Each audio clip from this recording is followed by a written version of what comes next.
मिथुन लगन षष्ठम स्थान में शनिदेव। प्रायकर सब पुस्तकों में या वैसे भी ज्योतिष की अगर थोड़ी बहुत भी जानकारी हम लोगों को है तो फिर छठे स्थान में क्रूर या पापी ग्रह 99% अच्छे फल प्राप्त करवाते। शत्रुओं पे विजय, शत्रुओं के द्वारा धन प्राप्ति या शत्रुओं से संबंधित केस मुकदमे लड़के अपनी आजीविका का निर्वाह करने वाले, कुछ भी फल हो सकते हैं, लेकिन प्रायकर अच्छे ही फल प्राप्त होते हैं। संपूर्ण विवेचना हम लोग अगले पार्ट में, जैसा कि पाठों का नियम है, उसी अनुसार करेंगे और बहुत कुछ जानेंगे। जय माता की मित्रों, आगे बढ़ते हैं और कुछ वो बातें भी जानने की कोशिश करते हैं जो अनेकानेक पुस्तकों के द्वारा हम लोगों को प्राप्त होती, अभ्यास के द्वारा प्राप्त होती, और कई बातें अचानक जब हम लोग पुस्तकों का अध्ययन करते हैं और उस श्लोक के अर्थ को समझने की कोशिश करते हैं तो कुछ चीजें अपने आप इस तरह से जागृत होती है कि जो ज्योतिष में अगर पठन पाठन कर रहे हैं, अध्ययन कर रहे हैं, तो शायद वो लोग महसूस करेंगे इस चीज को। कुछ अलग तरीके का सूत्र नजर आता है और जब लगाते हैं कुंडली के ऊपर तो बहुत कुछ सही होता है, जबकि पुस्तकों में जितनी आपने पढ़ ली उसमें कहीं नहीं लिखा है। इसलिए बोला जाता है कि अपना वैदिक ज्ञान जो है, खासकर ज्योतिष के विषय में, आपको तरह तरह के विद्वानों की पुस्तकें मिलेगी। काशीनाथ जी हो, वैद्यनाथ जी हो, मंत्रेश्वर जी हो, वशिष्ठ जी हो, वराहमिहिर जी हो, और सबके श्लोक एक दूसरे से भिन्न भी मिल सकते हैं आपको। ऐसी बहुत सी बातें जो प्रायकर हम पाठ में करते हैं। अगर आप सही में ही ज्योतिष को समझना और सीखना चाहते हैं, और चैनल का मकसद भी यही है, तो शुरू से पाठों को सुनते हुए आना पड़ेगा। और अगर आप अपनी कुंडली का प्रिडिक्शन करवाना चाहते हैं तो बहुत से पाठों में हमने बोला है इस चीज के लिए, इस काम के लिए हमें माफ कीजिए, हम किसी भी कुंडली का, किसी का भी कोई प्रिडिक्शन नहीं करते। कभी नहीं करते, नहीं, ऐसी कोई बात नहीं है, करते हैं, लेकिन उसके लिए आप अपने शब्दों के हिसाब से ऐसे बोल सकते हैं कि मूडी आदमी है या सनकी आदमी है, जो शब्द आपको उचित लगे। हमारे अनुसार हम ये बोल सकते हैं कि हमको कुछ लगता है ऐसा इंटरनल कि यहाँ पे इनसे बात करनी चाहिए, जो कि फेसबुक के द्वारा, मैसेंजर के द्वारा इंसान आता है और उसमें कुछ हमको कुछ लगता है, तब हम जाके उनसे कनेक्ट होते हैं। तो 5, 7, 10 आदमियों के साथ अभी तक कनेक्ट हुए हैं इस 4 साल के सफर में। नॉर्मली हम अपनी प्रॉब्लम आपको बता चुके कि हम प्राइवेट सर्विस करते हैं और कुछ पर्सनल कारणों की वजह से, क्योंकि प्राइवेट सर्विस में करने वाला आदमी और ज्योतिष में रुचि ले या ज्योतिष से संबंधित काम करे तो फिर उसका सर्विस करना बहुत मुश्किल होता है। हमारी अपनी एक मेंटलिटी है, हम ज्योतिष के द्वारा कोई धन अर्जन नहीं करना चाहता, केवल ज्ञान के विषय में हम इसको पढ़ते हैं और अपनी जीवन यात्रा को किस तरह से संतुलित और अच्छे से चला सके, यही हमारा ध्येय रहता है। तो जब अगर किसी को पता चल जाए कि हमारे यहाँ सर्विस करने वाला आदमी ज्योतिष की जानकारी रखता है, तो फिर वो सर्विस करना बहुत महाभारत हो जाता है और आप उसको मना भी नहीं कर सकते कुंडली वगैरह के लिए। तो यही सब पर्सनल कुछ कारण है कि भगवान कुछ देता है आपको तो कुछ चीजों के साथ बांध भी देता है। तो ये बंधन योग होता है, बहुत से तरह के बंधन योग है, उसको आप किस तरह से समझते हैं या आपके ऊपर निर्भर है। छठे स्थान में शनिदेव कुछ इस तरह की प्रवृत्ति आपके साथ दे सकता है। क्यों दे सकता है? क्योंकि छठे स्थान में तो क्रूर और पापी ग्रह अच्छे होते, जरूर अच्छे होते और अच्छे हैं, हम ये नहीं बोलते अच्छे नहीं है, लेकिन आप कभी भी, जब भी आप किसी कुंडली में किसी भी ग्रह का अध्ययन करो तो हमेशा साथ में ये लगा के चलो, काल पुरुष की कुंडली अनुसार शनिदेव के पास कर्म और लाभ का स्वामित्व प्राप्त है। कर्म मतलब जो आप कर्म करेंगे उसका जो लाभ, वो जो इच्छा है, आपको प्राप्त होगी, वो देने का काम शनिदेव को प्राप्त है। मतलब कर्मों का फल 11वां स्थान। ये कालपुरुष की कुंडली अनुसार हर कुंडली के साथ आपको लगाना पड़ेगा। अगर आप लाल किताब का अध्ययन करते हैं तो शायद आपको पता होगा कि वहां पे खाना नंबर 10 और 11 उसका स्वामित्व शनिदेव को प्राप्त है। वहां पे कोई लगन अलग चेंज नहीं होता। हालांकि हम लाल किताब के विषय में या और कोई विषय में हम जब वैदिक ज्योतिष की बात करते हैं तो वो सब चीज़ों को हम नहीं बखान करते हैं, केवल समझाने के लिए आपको बोला गया है। लेकिन मिथुन लग्न में अष्टम और नवमेश है। अब अष्टमेश अगर छठे स्थान में बैठते हैं, कोई शक नहीं है अच्छे फल देंगे, लेकिन बहुत स्ट्रगल कराएंगे। आप उससे बच नहीं सकते। आपसे इतनी मेहनत करवाएंगे कि आप खुद एक समय में आके, हो सकता है कि आप अपने हाथ ऊपर खड़े कर दो कि अब और नहीं होता है, मेरा भाग्य कब जागृत होगा। इस तरह की पोजीशन आपके साथ कराएंगे, वो भी आपकी अपनी डेवलपमेंट के लिए। शत्रु आपका कुछ नहीं बिगाड़ सकते। रोगों में भी कोई वृद्धि आपके शरीर में नहीं हो सकती। कुछ इस तरह का ज्ञान आपको प्राप्त हो सकता है, रिसर्च के विषय में हो, ज्योतिष के विषय में हो, कर्मकांड के विषय में हो, तंत्र मंत्र के विषय में हो, जिसमें आप रुचि ले सकते हैं। क्योंकि तीसरी दृष्टि अपनी राशि पे जाएगी अष्टम स्थान में। आयु को बहुत लंबी करेंगे, लेकिन नवमेश है और छठे स्थान में विराजमान है, तो फिर क्या करेंगे? नवमेश के अनुसार भाग्य को बढ़ाने में या भाग्य को जागृत करने में शनिदेव देरी करेंगे। ऐसे इंसानों का पूर्वार्ध की जगह उत्तरार्ध बहुत अच्छा होता है। यह अलग बात है कि आपकी मिथुन राशि है और मिथुन राशि के अनुसार छठे स्थान में वृश्चिक राशि में जब शनिदेव बैठते हैं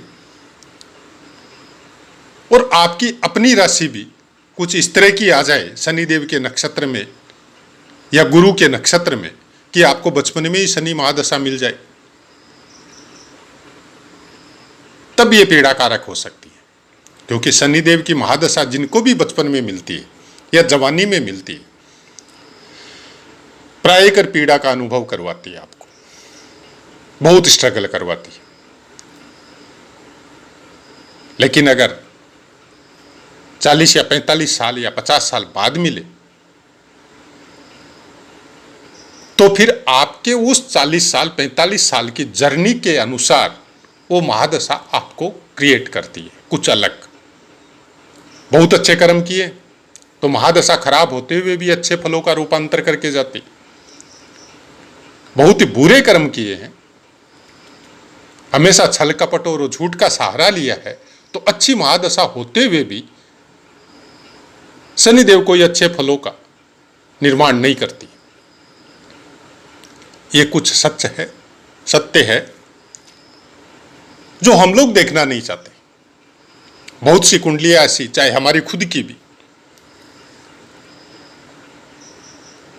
ऐसी कुंडलियां देखने को मिलती है जिसमें अष्टम स्थान का स्वामित्व है या द्वादश स्थान का स्वामित्व है या छठे स्थान का स्वामित्व है या तीसरे स्थान का स्वामित्व है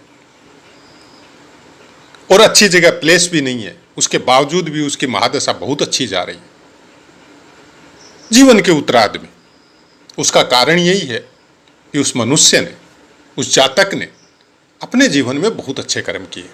शनिदेव को कौन से कर्म पसंद है? लोगों की हेल्प करना, किसी के साथ मिसबिहेव नहीं करना, किसी को भला बुरा नहीं करना, छल कपट के साथ धन का अर्जन नहीं करना। धर्म के प्रति जो मनुष्य का धर्म है, हम किसी वैदिक धर्म या किसी पंथ के धर्म की बात नहीं कर रहे। जो बाई बर्थ आपको धर्म मिला है एक मनुष्य का कि सबका भला हो, सब प्राणियों में सद्भावना रहे, जीव मात्र का कल्याण हो, जो सनातन धर्म की जो प्रार्थना है, जो हर पूजा में, हर आरती में बोली जाती है, वो प्रार्थना अक्षरश वैसी की वैसी आपने अगर हृदयगम कर रखी है तो फिर आपकी जीवनी यात्रा बहुत अच्छी है और उसमें शनिदेव का फल बहुत अच्छा प्राप्त होता है। कुछ ऐसे अनुभव भी आपको प्राप्त होते हैं जो समाज से, परिवार से आपको कुछ अलग कर सकते हैं, एकांतवासी कर सकते हैं, क्योंकि आपके विचार दूसरों के साथ नॉर्मली सेट नहीं होते, लेकिन जिसके साथ सेट होते हैं वो कभी आपको नहीं छोड़ेगा, क्योंकि ऐसे बहुत कम मनुष्य मिलेंगे जो उस लेवल तक, आप वाले लेवल तक, या उससे थोड़ा नीचे या थोड़ा ऊपर वो प्राप्त होंगे। प्रभु की भक्ति में बहुत मन लगना, निश्चिंत होकर बैठ जाना, अपने बारे में, अपने हृदय में ध्यान या चिंतन, अच्छी पुस्तकों का अध्ययन, अच्छे चैनलों का, भक्ति का या स्तोत्र का पठन पाठन, ये कुछ शनिदेव के अच्छे गुण हैं। दुख का कारक बोला जाता है, बहुत हकीकत है,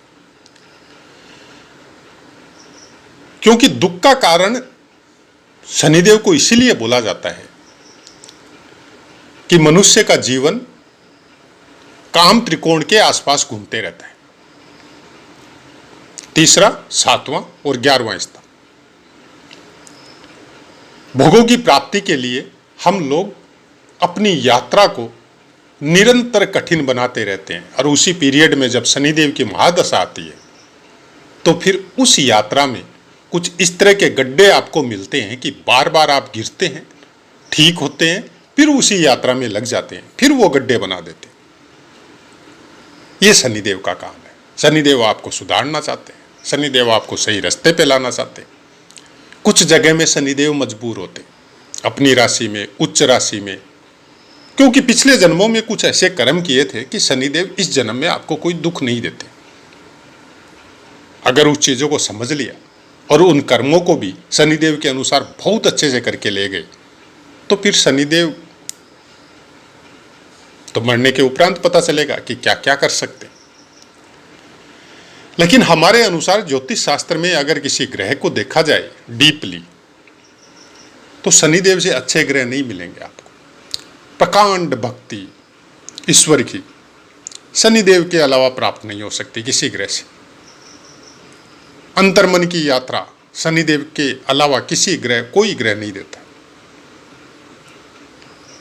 मन को कंट्रोल यानी चंद्रमा को कंट्रोल शनिदेव के अलावा कोई ग्रह नहीं कर सकता। बांध सकते हैं अपने विचारों से, उसको हटा सकते हैं, लेकिन कुछ समय के लिए। कंट्रोल जिसको बोला जाता है ये शनिदेव करते हैं और कोई नहीं करता, क्योंकि शनिदेव त्याग की भावना का निर्माण करते हैं। और जब इंसान के अंदर त्याग की भावना आती है कि हर चीजों का त्याग करते चले गए, सुखों का त्याग कर दिया, संन्यास, परिवार का त्याग कर दिया, समाज का त्याग कर दिया, निरन, जंगल, पेड़ पौधे, पशु पक्षी, प्रकृति के साथ जुड़ना शनिदेव का काम। बाकी ग्रह भी, सब ग्रह प्रकृति के साथ जुड़ते हैं। जो डीपली अध्ययन शनिदेव देता है वो बाकी ग्रह नहीं देते। आत्म रूप में एकाकार होना प्रकृति के साथ, ये शनिदेव के कारकत्व है। यहां से फिर सप्तम दृष्टि आपके द्वादश स्थान पे जाएगी, वृष राशि, लंबी यात्रा करवाएंगे, बहुत दूर दूर तक की यात्रा आपको मिल सकती। ये बाकी ग्रहों के ऊपर या आपकी दिनचर्या के ऊपर निर्भर है कि वो यात्रा आपके सुख भोग के लिए होगी या फिर दूसरों का भला करने के लिए होंगे। ट्रस्ट से भी जुड़ सकते हैं, दुखियों का भला करने वाली प्रवृत्ति वाले इंसानों के साथ जुड़ सकते हैं, एनजीओ बना सकते हैं। खर्चे बहुतायत में करवाते हैं, लेकिन भोगों के लिए खर्चा करने की प्रवृत्ति शनिदेव नहीं देते। अब अगर आप कर रहे हैं तो फिर आपका चंद्रमा कंट्रोल में नहीं है, शनिदेव के कारकत्व पूरी तरह जागृत नहीं हुए। उसके बाद में दशम दृष्टि आपके तीसरे स्थान पे आएगी, आपके पराक्रम को बढ़ाएंगे, भाई बहनों के साथ मनमुटाव करेंगे या उनके स्वास्थ्य की हानि करेंगे, थकान की मात्रा थोड़ी कम रहेगी, धीरे चलेंगे, ये अलग बात है, लेकिन काम को जल्दी करने की कोशिश करेंगे, निपटाएंगे नहीं, बताएंगे नहीं, उसका कारण है कि मंगल की राशि में वृश्चिक राशि, वृश्चिक राशि अपने आप में बहुत से रहस्य लेके बैठी हुई रहती है, चाहे वो किसी भी स्थान में हो, और उसमें कोई ग्रह होता है तो उससे संबंधित कामों को आदमी छुपाने की कोशिश करता है। दुश्मनों को कैसे रिप्लाई देना है नहीं बताएंगे, अचानक करेंगे। किस तरह के विचार या किस तरह के द्वंद्व आपके दिमाग में चल रहे हैं किसी को नहीं बताएंगे। अगर नेगेटिव हुआ आपका मंगल या आपके विचार चंद्रमा की वजह से, तो फिर आपके जीवन की भी हानि शनिदेव यहां करवा सकते हैं, क्योंकि वृश्चिक राशि है। और अगर पॉजिटिव हुआ तो आपको उस सीट पे बैठा सकते हैं जहां से इंसान को देखने के लिए भी अपनी गर्दन को 90 डिग्री करना पड़ता है। तो ऐसी बहुत सी बातें जो जब हम लोग ग्रहों का अध्ययन करते हैं या नक्षत्रों का अध्ययन करते हैं तो बहुत सी चीजें आती है। हालांकि नक्षत्रों के विषय में बहुत से पाठ हमने अलग अलग प्लेलिस्ट बनाई हुई है, आप उनके अनुसार अध्ययन कर लें, सुने, नोटिंग भी करें, और सबसे बड़ा अभ्यास कीजिए। अपनी कुंडली पे या अपने दोस्तों या परिवार की कुंडली पे लगा के उनके फलों को जानने की कोशिश कीजिए, और फिर उसकी दिनचर्या के हिसाब से उसको मिलाने की कोशिश कीजिए। कोई भी ग्रह सबसे ज्यादा फल अपनी दशा, महादशा, अंतरदशा और गोचर के अनुसार देता है। अष्टक वर्ग का तो बहुत ही बड़ा महत्व है, उसके अनुसार भी आपको बहुत कुछ पता चलता है।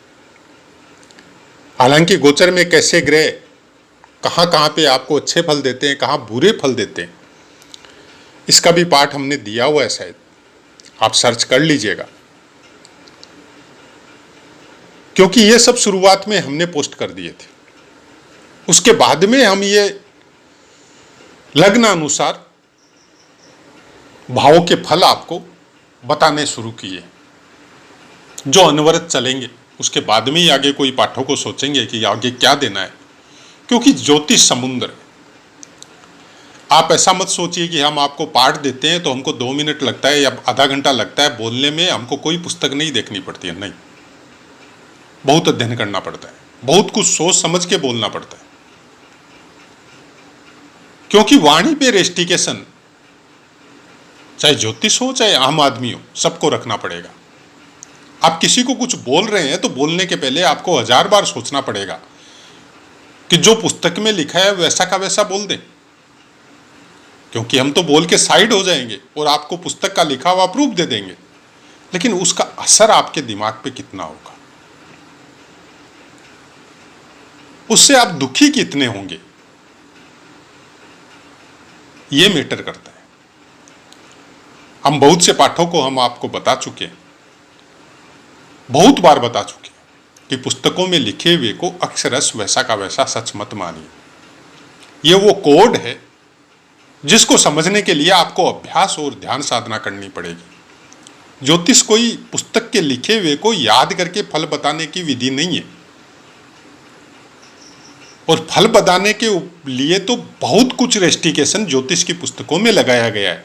किस तरह का आचरण होना चाहिए देवज्ञ का, किस तरह की मेंटलिटी होनी चाहिए।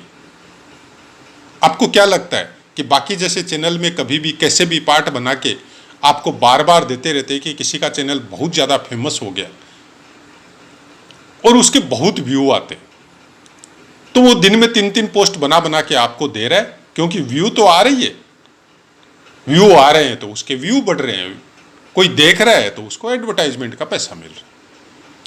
ये प्योरली प्रोफेशन हो गया, हम उस लेवल में नहीं जाना चाहते। हमारा एक पर्टिकुलर समय होता है, थोड़ा सा भी जो नाम मात्र का ध्यान पूजा पाठ जो करते हैं उसके बाद में ही आपको पाठ बना के देते हैं, उसके पहले नहीं देते या उसके बीच में नहीं देते। और उसमें 1 या 2 पाठ बना सकते हैं, इससे ज्यादा नहीं बना सकते। आप पठन पाठन का काम जब समय मिलता है तो करते रहते, नहीं मिलता तो नहीं करते। तो ज्योतिष के लिए या किसी का फल कथन कहने के पहले आपको 1000 बार सोचना पड़ेगा।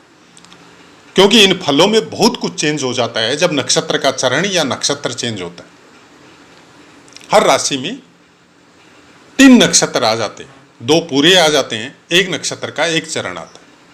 जैसे इसी वृश्चिक राशि में आपका विशाखा नक्षत्र का चतुर्थ चरण आएगा शुरू में, उसके बाद में अनुराधा नक्षत्र के चारों चरण आ जाएंगे और ज्येष्ठा नक्षत्र के चारों चरण आ जाएंगे। उसके अलावा नवमांश, अगर कोई भी ग्रह आपका वृश्चिक राशि में अगर बैठा हुआ है तो पहला नवमांश करक का आएगा 3.20 डिग्री तक, और फिर कंटिन्यूअस करक, सिंह, कन्या, तुला, वृश्चिक, धनु, मकर, कुंभ, मीन ऐसे चलता रहेगा। नवमांश की भी विशेषता है कि पहला नवमांश देव होगा, दूसरा नवमांश नर होगा, तीसरा नवमांश राक्षस होगा। कैसे समझे इसको? देव नवमांश में चाहे क्रूर ग्रह हो, चाहे सौम्य ग्रह हो, चाहे पापी ग्रह हो, वो कभी भी आपको खराब फल नहीं देते। वो आपको देवता तुल्य बनाने की कोशिश करते हैं। बाकी ग्रह कैसे फल दे रहे हैं वो बाद की बात है। आप किसी की भी जन्मपत्री उठा के देखो, अगर उसमें आपको 3 से ज्यादा ग्रह देव नवमांश में मिले तो मन ही मन उसको प्रणाम जरूर करवा, क्योंकि वो आदमी भूलवश भी कुकर्म नहीं करेगा। जो संस्कार उसको मिले, अब संस्कार ही मारकाट वाले मिले हैं। कुछ ऐसी जगह में जन्म हुआ है कि जहां पे कुछ इस तरह की प्रवृत्ति है कि सुबह से शाम तक लड़ाई झगड़ा, गाली गलौज और मारकाट होती है, तब फिर वो उसी को धर्म मान लेगा, ये अलग मैटर है। लेकिन अगर अच्छी परवरिश में हुआ है तो फिर देव तुल्य उसके अंदर संस्कार जीवित हो जाएंगे, एक्टिव हो जाएंगे, और वो किसी का बुरा नहीं करेगा, लेकिन दुखी होगा मृत्यु लोक में, उसका सब फायदा उठाएंगे। तो ये हम लोग आसपास अपने अगल बगल में ऑफिस में जहां नौकरी करते हैं, ये वो हर जगह देखते हैं। लेकिन अगर दुखी होके उसने कुछ बोल दिया जिसने उसको ज्यादा दुखी किया, तो फिर कोई ग्रह, कोई दशा, कोई महादशा, कोई भगवान, कोई ईश्वर, कोई शक्ति उसके बोले हुए श्राप को काट नहीं सकती, उसका फल भोगना ही पड़ेगा। इस चीज का ध्यान जरूर रखिएगा। अगर नर नवमांश है तो मनुष्य जीवन के लिए सबसे अच्छा नवमांश है। ज्यादा ग्रह अगर नर नवमांश में है तो आदमी भोगी भी होगा, आदमी धनार्जन भी करेगा, आदमी पराक्रम भी करेगा, आदमी कुकर्म भी करेगा और आदमी सत्कर्म भी करेगा। जो मनुष्य का लेवल है वो सब कर्म करेगा, भगवान को भी मानेगा और टाइम पे लड़ाई झगड़ा भी करेगा। राक्षस नवमांश है, कंटिन्यूअस वर्क में रहेगा, जिस तरह का वर्क उसको मिलता है बिना थके उस वर्क में लगा रहेगा। संस्कार, जैसे हमने पहले बताया था आपको कि पारिवारिक या समाज या क्षेत्र विशेष की एक महानता कि कहाँ पे उसका जन्म हुआ है, उसके अनुसार अगर संस्कार उसके अलग लेवल के है तो भी उसमें अनवरत लगा रहेगा। हृदय का स्पंदन ऐसे इंसानों के अंदर थोड़ा कम होता है, कठोर हृदय बोल सकते हैं आप। पैसे का लालच और वर्क, 2 कामों की बहुतायत ऐसे इंसानों में होती है। अब वो किस जाति में है किस में नहीं है वो मैटर नहीं करता। ग्रह नक्षत्रों की जाति और उसके नवमांश अलग मैटर करते हैं। और इसके विषय में हमने एक अलग से पाठ भी आपको दिया हुआ है। जब ये सब लगाएंगे, अलग अलग वर्ग कुंडलियों के फलों को लगाएंगे, तब जाके थोड़ा बहुत कुछ प्राप्त होता है। और उसको भी आप श्योर नहीं बोल सकते, क्योंकि इतना गहरा समुद्र है कि हम लोग वाक्पटुता के अनुसार तो हम लोग कुछ भी बोल सकते हैं कि चलिए शनिदेव आपके 6ठे स्थान में है और आपका दुश्मन कुछ नहीं बिगाड़ सकता। बहुत कुछ बिगाड़ सकता है भाई।